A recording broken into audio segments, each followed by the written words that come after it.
चला तर मग मैत्रिणींनो, आज आपण मस्तपैकी कैटुल्याची भाजी बनवणार आहोत.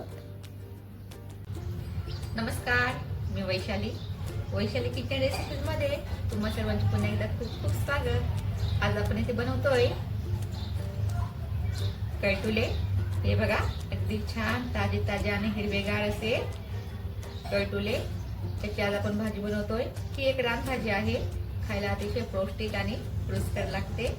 चला तर मग याची आपण झटपट रेसिपी बघून घेऊया. मस्त ताजे ताजे हिरवेगार कैटुले घेतलेले आहेत. आता या कैटुल्यांना मी चौकोनी आकारामध्ये कापून घेणार आहे. तुम्हाला पाहिजे असतील तर तुम्ही कैटुले उभेही कापू शकतात. हे बघा, अगदी असे छोटे छोटे तुकडे मी कैटुल्यांचे करून घेतलेले आहेत.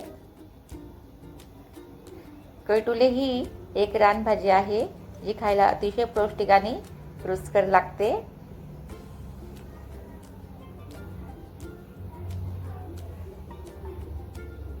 आपल्याला कैटुले जे आहेत ते जास्तीत जास्त पावसाळ्यामध्येच मिळतात. तुम्हाला जर हे पावसाळ्यामध्ये कुठे कैटुले दिसले तर तुम्ही नक्की घ्या, कारण याची भाजी खरंच खूप छान लागते. इथे आपले हे कैटुले जे आहेत ते अगदी मस्त चौकोनी असे मी चिरून घेतलेले आहेत. त्यासोबतच मी इथे 2 कांदेही बारीक चिरून घेतलेले आहेत.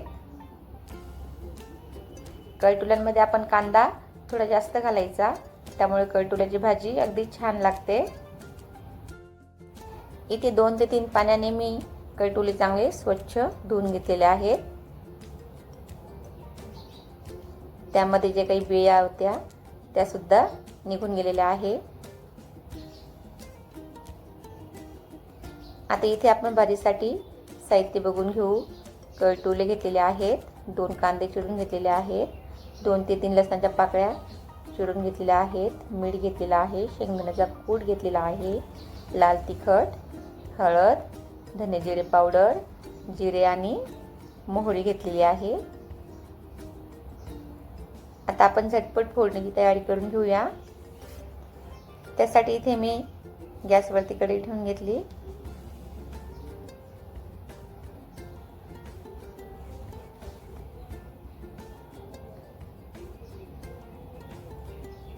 आता कढईमध्ये 2 चमचे तेल घालून घेतलंय.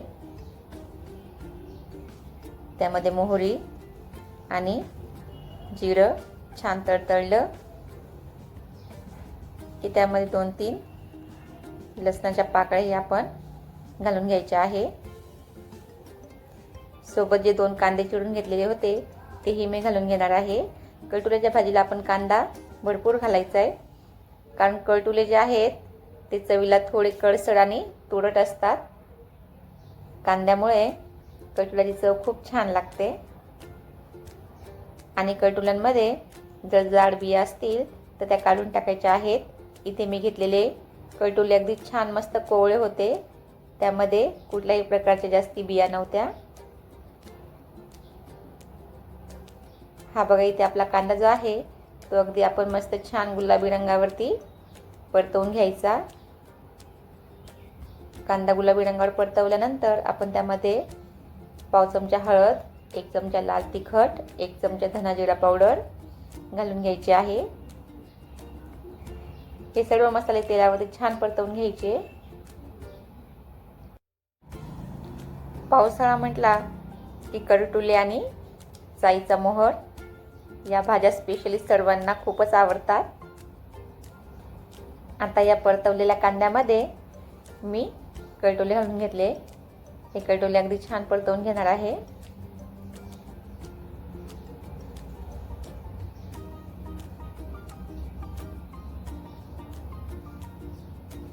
आता यामध्ये आपण चवीनुसार मीठ घालून घ्यायचे. तसंच या कैटुल्यांना शिजण्यासाठी मी अगदी थोडंसं पाणी घालून घेणार आहे. अगदी थोडंसं पाणी आपण कैटुल्यात घालून घ्यायचं आणि झाकण ठेवून साधारण 3 ते 4 मिनिटं ही भाजी अशीच झाकून ठेवायची. आणि भाजीला छान दणदणीत वाफ आली की झाकण काढून घ्यायचं. तुम्ही बघू शकता अगदी मस्त इथे भाजीला वाफ आलेली आहे. आपण चेक करून घेऊ. इथे कटोले छान शिजले. आता या कटोल्याच्या भाजीमध्ये आपण थोडासा शेंगदाण्याचा कूट घालायचा आहे. इथे भाजलेले शेंगदाण्याचा मी कूट करून घेतलाय. फार जास्त नाही, साधारण 1.5 ते 2 चमचे शेंगदाण्याचा कूट घालून घेतलेला आहे. ही कटोल्याची भाजी डाळ घालूनही छान लागते.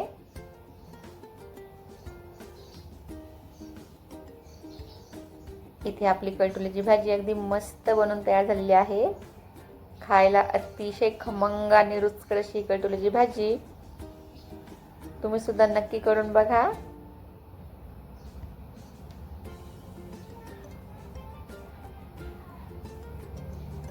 वा, एकदम छान.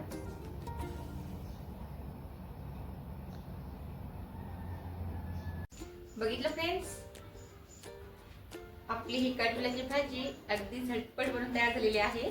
तुम्ही सुद्धा या पावसाळ्यामध्ये ही कटोल्याची भाजी नक्की करून बघा. थँक्यू.